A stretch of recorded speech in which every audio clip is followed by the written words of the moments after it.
Hello, and welcome to the Attract Your Soulmate show. Today, we have the amazing and lovely Ania Sofia. Welcome. Thank you so much. It is a great pleasure to be here. It's so amazing to have you here. Thank you. So, Ania Sofia is a mystic, a storyteller, and an author of revelatory wisdom. Is that ever true? She teaches workshops throughout the world, and is best known for her creation of Sacred Body Awakening. Known for showing up as a trailblazing resource of unapologetic truth and transparent courage. Her heart is both fierce and tender. She carries an oral message that stirs the remembrance of a continuous lineage with the feminine principle that throughout the centuries has preserved its spiritual dignity without the need for permission or recognition from any other source. Her books include Open Your Heart with Kundalini Yoga, Mini Size Me, Pilgrimage of Love, Womb Wisdom, Sacred Sexual Union, The Rose Night Part 1, Sophia's Story, Sacred Relationships, Fierce Feminine Rising, and The Grail King Part 2, Logos Story. I think that's not quite out yet, that one, right? That's right. That one is still being written as we speak. About to come out. Wow. Yeah. Her recent book, Fierce Feminine Rising, Heal from Predatory Relationships and Recenter Your Personal Power, reveals a map, a template that she was given as she wrote the book. It is the map of our absolute awakening, our return to the heart, believing in our uncompromising truth. This necklace says truth with a capital T, by the way. I wear this almost every day. Reckless beauty and courageous love, knowing that life is worth more than money and that there is nothing greater, nothing more important, nothing more sacred than protecting the sacred spirit deep within all life. With whatever time we have left, Ania is even more committed to addressing head on the many challenges that stand in our way to ensure the birth of a golden age in our footsteps. Wow, that book, I just was saying before we pressed record, I just read that book beginning to end. I want to show you. I don't know if you can see how many earmarks I have on top and bottom, because sometimes the quote is like near the bottom. And so, anyways, this book, ladies who are watching this, if you are ready for something, it's called Fierce Feminine Rising. If you're ready for something really profound and something more than just this sort of positive thinking sort of world, you need to read this book. I mean, every woman needs to read this book, but you have to feel ready for it because it's very profound. So I want to pick your brain on lots of things. First of all, our audience is mostly women and mostly single women. And we are taught this what I now understand as this lie of think positively, everything happens for a reason, which I still believe to some extent. But what happens in your life, you draw to it, you draw it in, it's your responsibility. And a lot of that is true, but I took that to the extreme where I stayed in relationships, one in particular, that I stayed in way too long because I took too much responsibility for it, thinking it was really all me, like the pop psychology is telling us it's really just you all you need to change is you. And you talk about the dark agenda, which really deeply in my core and heart of hearts resonated, that this dark agenda is really out there to manipulate us and to do harm to us. And can you speak to that to our audience who may never have thought about that yet? Well, I mean, if you look in our religious books, our traditional yogic and spiritual books and schools and teachings, and obviously, us now at this age, everyone, everywhere has spoken of an energetic influence that lives alongside of us. It's just in there, in creation, with us. A beautiful way of putting it is the 13th element. There's a ghost in the machine. There is a living presence on Earth, maybe not necessarily on Earth, who knows, on Earth, in our heads, with an agenda, with an influence. But if we look through the eyes of the Gnostics, and I am more on that kind of path, this influence can lead to our greatest becoming, our greatest empowerment. And in my heart, because, my heart wants to see everything this way, at the end of the day, at the very, very end point, this influence can also serve tremendous love. But by golly, you will have to be a very strong and mature soul to travel that far into it before you realize that really authentically and truly. Right. And so you also speak about colluding with it. And I really feel like I did. So speaking about this last relationship that taught me that it was the most painful time in my life. It was the hardest thing I've ever had to do, is to leave that relationship.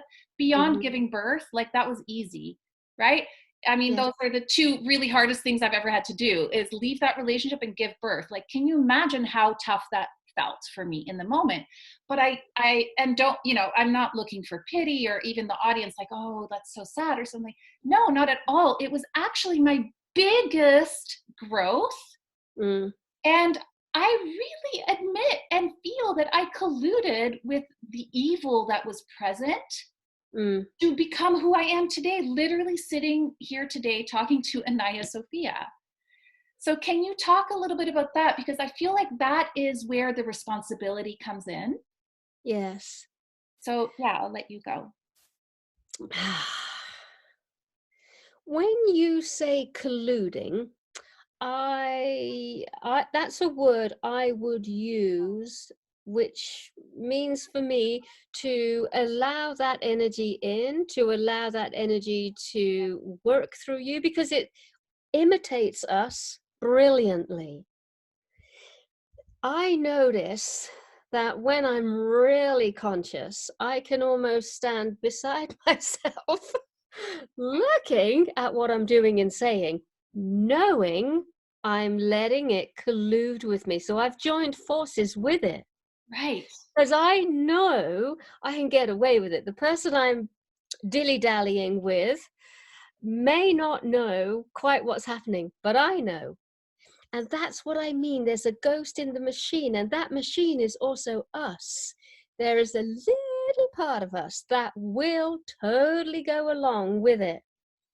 And you're doing, you're doing a wicked act. You're saying wicked things, and you're crafting those words on purpose to hurt.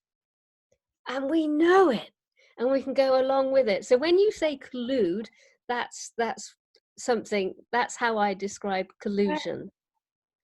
Whereas what you described, you allowed its influence in your life to open up what it sounds like, a very powerful psychic door.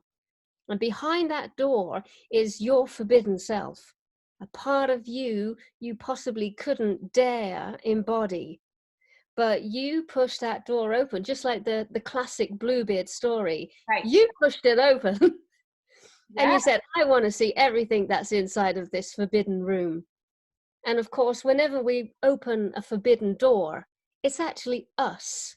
It's aspects of us we're going to come into contact with. So again, I understand that pain, a horrendous, horrible ordeal. And yet the other side of it, this tremendous growth and repossession of your genuine, authentic, magnificent self.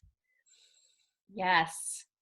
Yeah, and I wish that for everyone watching, that's why I do the work that I do. That's why I'm putting on this show. I want these women that are so trapped in their perfection or their story, or thinking that it's so scary to open that door that they keep it shut Mhm. and just live this fake life. I mean, it's authentic on some levels, but it's not, you haven't cracked open. And I hope to at least plant that seed that they will long to crack open like that. Mm, So absolutely. yeah, and the pain of it is not I mean, I'm not in it right now, so I can say that, but the joy and the beauty of Mm, what comes out of it yeah, is not even comparable to the pain. yeah. It's like nothing. So It's like the grief, because it's mostly grief. The grief gives birth to be able to feel again. ah, And to be totally. so grateful for the little things, the simple things in life. That's what I loved about the process. Right. When I was in it, I didn't love it. Of course I didn't. Right. But I remember one time noticing the cherry blossoms in a park in London, a park that I would have walked through 100 miles per hour, London pace. I need to get from A to Z. But because I'm so broken open, I'm seeing these little apple blossoms just drift away from the branch and fall to the grass. And oh God, that was such a beautiful moment to feel the beauty again. Wow. Yes, I can relate to that as well. That profound uh, detail in Yeah, feeling every little nuance in your current experience. I love yeah. that. I Beautiful. can also remember how nice I became as a person. I was so just humble and grateful. And if anyone had the time to speak to me, or oh, lo and behold, if anybody was kind and offered me some kind of shelter or shoulder to cry on, my bonding with humans was tremendous and real and deep. And years later, I'm back again, the egoic part of me, the funny part of me, the entertaining part of me, that's mostly out front, and the real humble, that's safely indoors for emergencies. Wow. But Okay. all of that, I was just wearing my heart on my sleeve, and that felt really nice. Right. Yeah. And probably, and for me it did, but probably safe again, because Yes. now you've been through this transformation where you and where I really trusted myself because I was there for me when I was being cracked open. And so it's okay to wear my heart on my sleeve. It's okay to crack myself open to a stranger because I trust me. Yes. Bingo. Yeah. Yeah, and that is a huge thing to be able to say, "I trust myself." Massive. Yeah. That is a milestone. Yeah, especially if for me, I found myself in those situations where I wasn't looking out for myself. Mm. It feels like, I mean, ultimately it gave me the greatest lessons, but um, yeah, I had to relearn that muscle of trusting me. Mhm. So anyway, another question, and I really want to pick your brain about the masculine and the feminine in a relationship. So a lot of our audience is single, and I'm sure they've heard of, we're talking a lot. Our transformation stories, we're talking about, learning to love yourself and trust yourself and going through pain to get full embodiment and all of that. And Mhm. that's important. Mhm. And I want to touch on how maybe that ties in with the masculine and feminine aspects of us, but Mm. certainly how women who identify as feminine women how to connect to that femininity, but why is it important? Mm. Why do we need to go there? Mm. Well, just, recapping, what does masculine energy look like? Well, to me, it's decisive. It's forward moving. It's going to make a number of choices and decisions and plans to get there. So it's our really active out there in the world self. And for me, the feminine is very gentle, very vulnerable, unpredictable, joyful, enchanting, delightful. And that is very much, that's coming from the inner. It's an inner self.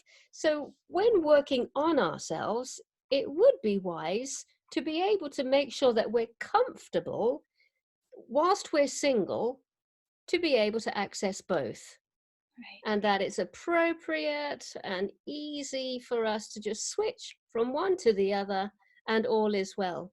If you get a sense that you're polarized, like you're constantly in the feminine, you're just swirling round and round, you're not getting anything off the ground, you're a bit lost and a bit confused, or the other way, control freak, never allowing yourself to let go, not allowing yourself to have a damn good laugh and be spontaneous, then that's a sign that you're polarized in one of the other. And the good work would be to go to environments, both outer and inner, to learn to be with that other energy. When you are balanced, not balanced, when you are in harmony with these two forces, and it is your heart's desire to call in another, that's when the next level of this work begins. That is fun, and it's also full of fireworks, because um, just because you're a man doesn't mean you're in the masculine, and just because you're a woman doesn't mean you're in the feminine. You might turn up and you're completely the other way round. And for 50% of us, we're happy with that, and the other 50% are not happy with that. So that means we need to do some alchemy to shift those two poles into the other genders. And that's when the triggers will arise, the triggers, the resistances. Because if we're a masculine woman, we will attract feminine man. And if we're a feminine man, we will attract a masculine woman until we make the switch. Now, it's very current these days, these years, that no one actually really knows the truth of this alchemy. Are we looking for women to be feminine and men to be masculine? Or is everything getting really, really fluid and diffuse, and that it's not really important to hold those traditional roles anymore? That I do not have an answer for, because I can really see from the young folk this sexual fluidity Yes. is definitely, this is not a fad. This is becoming a big, big thing. So I've got my eye on the young folk, and I'm like, they might be right. They might be onto something, or a new level, Yes, or something yes. like that. So what I love is that you are talking about the inner harmony of both parts. And I feel that women in my demographic, which is me, but it's also my clients, Yes. are still struggling with the disharmony Mm, of having been sort of brought up by sort of classical feminists and trying to be in this world basically like a less hairy man with boobs, yes. and approaching relationships like this and then Mm, wondering why they're attracting feminine men, and mm, wondering why they are not attracted to the men that they are attracting. yeah, yeah. And so to not necessarily become only feminine and negate their masculine parts, which got them Mm, so far, Mhm. including me, right? I was that person. I'm not that person that I'm talking about. Yeah. But once I started integrating, and it's still a daily practice, once I started integrating more feminine into my Yeah. life, I became more balanced. And that's when I was able to attract the kind of love that actually is satisfying me. Yes. Yes. Yes. I So, hear that tango lessons are amazing for the oh, really? stronger women with masculine energy, because Right. I mean, me too. Me too. I've had a lot of masculine energy. Now, I haven't been to my tango lesson yet, but I can imagine that in comes this like super confident man with heart presence who's like leading the way. And you Even if have to surrender. totally Like, no problem. right. I mean, it would be amazing to feel that. I would definitely kind of like, oh, shall I, shan't I? Resistance, resist, shall I, what? And then, but I think, knowing me, if I felt he really did know his moves, and he can hold my body, he's got a sense of my weight and my height. Okay, So, I will let go. I will. ah, that sounds divine to me too. Wow. Now, whether I could do it or not, I would probably be stepping on his feet a little bit at first, but wow. Yeah, Yeah, that's a really great metaphor. yeah. So, I mean, can you, go ahead. I was going to say just any physical activity. Like my husband, he is a professional climber. So we've had a great little dance where he's been teaching me to climb. And I'm up a climbing wall, hanging on to these like little knobs, and he's got my ropes. So there's another great way of learning to trust the masculine in moments that really count. Because if he drops me, I'm gonna break my neck. So So, yeah, this was great work. It was hard work right. because I did not want to climb up the wall. I did not. I did not. I did not. But I could see. Hang on a minute. This is not about climbing up a wall. This is about learning to trust this man Yeah, with yeah. your life. Right. And because of the earlier partner, I now trust myself to be able to trust who I can trust. Mm. I'd have never, never, never have let that other one hold me up by ropes. No chance. But because of the lesson in learning, the lesson of discernment doesn't mean it's easy. Yeah, so for those women who are watching, I mean, really, which one of us hasn't had a painful experience, right? So Mm, I'm sure our audience is going, okay, well, fine.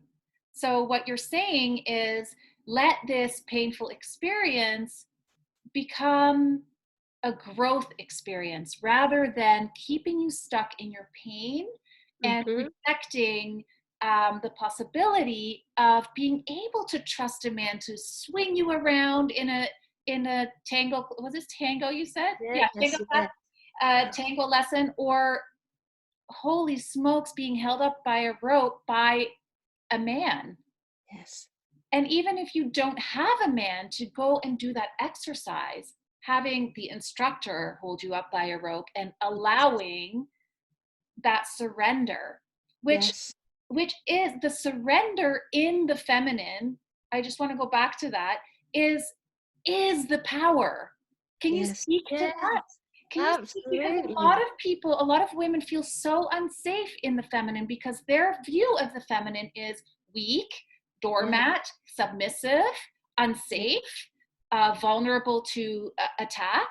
So yeah. can you speak to the power once we are connected to that? How powerful that is. Well, I did a Fierce Feminine workshop in Glastonbury a few years ago, and my husband Pete and another guy entered this women only space at the end of our weekend. So we've ranted, we've raved, we've sobbed, we've danced, we've We've done everything. So in come the two men, which makes them very, very brave. Yes. They offered themselves to the women for anything that the women needed to experience. There was the second lady to go wanted to be caught by Pete. So she was willing to just lie back and let him fully catch her, which of course he did. But wow, I was like, oh my God, you got to get this right. You so got to get this right. And that level, I mean, he still talks about it today, because that level of trust, that level, I don't like the word submission, but I'm sure we understand what that means. She Surrender, maybe? submitted to him. Right. And that, not only did she fall back into his arms, she fell back into herself. Oh. And she always talks about that moment still to this day. Because there are some things we can't practice, that there are some things that are just real and genuine. And I do feel for us ladies, it would be wise to seek out that really authentic surrender, because it opens up the feminine heart, and it throws off all the conditioning and preparing and armor that the sort of urban world has placed upon us in pursuit of this masculine vision that we went after too. The money, the career, the big house, the big car. There's a price. Both genders pay that price, but for us women, it's the loss of our longing, the loss of our surrender, the loss of our vulnerability. Wow. Wow. Yes. Totally. Yes. Absolutely. I love this. And so, this deep surrender, the trust for yourself to allow that trust fall, right? Yeah, She yeah, she fell into herself because she trusted herself to know that Pete was trustable. that's right. That's Right. right. So Yeah. this is, I hope that our audience is getting this, because it's such a golden nugget. Amazing. Wow. Okay. I feel like we're running out of time. Look at this. I have 2 pages of questions for you. I asked like 3. Too bad. I could talk with you for hours, and I appreciate Yeah. your time, and I appreciate your wisdom so deeply. Thank you. Thank you, and so many blessings to everybody watching these videos. Yes. Thank And you. I hope you caught a morsel of or two. Yes, and Anaya has a gift for you guys, for the audience. So can you share a little bit about what your gift is? I can't remember exactly what it is, but I do know it's a transmission. Yes. And a transmission is a guided journey with voice into a known but almost forgotten place within you. I can't remember the actual And title, if I but let that be a surprise. Yes, and I Or have in an email from Anaya. If I yeah, click on my mail program, it's going to wipe out seeing me. So you guys will just get it in the email. When you're watching this, you will see the link in this email. So it yes. won't be a long wait. So thank you again, Anaya. You are a gem. I can't wait to connect with you again. Mm. And thank you to the audience for watching. As you know, there are many more of these amazing speakers and interviews to come. So keep your inbox open, keep checking, and I can't wait to see you there. Bye for now. Hey.